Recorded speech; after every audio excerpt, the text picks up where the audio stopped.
Jacob. According to the book of Genesis, Jacob is the third in the patriarchal triad, after Abraham and Isaac. His story consists of two major themes: the conflict between twin brothers, Jacob and Esau, and their reconciliation, and Jacob's stay with his uncle Laban. The two sets are combined with narratives in which Jacob discovers or establishes sanctuaries, notably that of Bethel. The conflict between the two brothers, Esau, the older, and Jacob, is related in two variants. In Genesis 25 verses 27 to 36, Esau sells his birthright to Jacob for a bowl of lentil stew.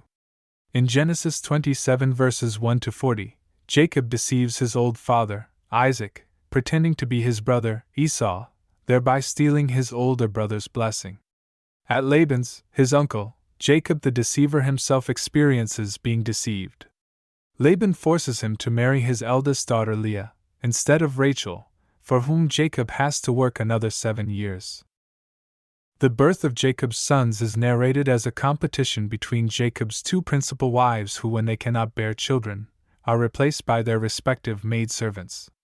Thus, Jacob's sons, who will become the 12 tribes of Israel, are born of 4 different women.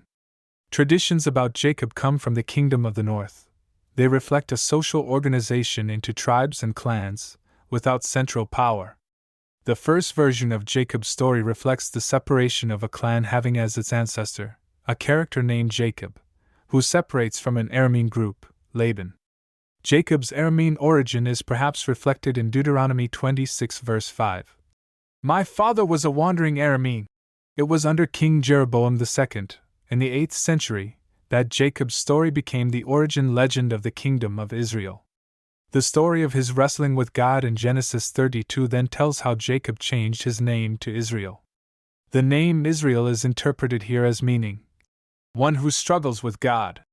After the fall of Israel in 722 BC, Jacob's epic reached Judah, where it was then linked to the southern ancestors, Abraham and Isaac.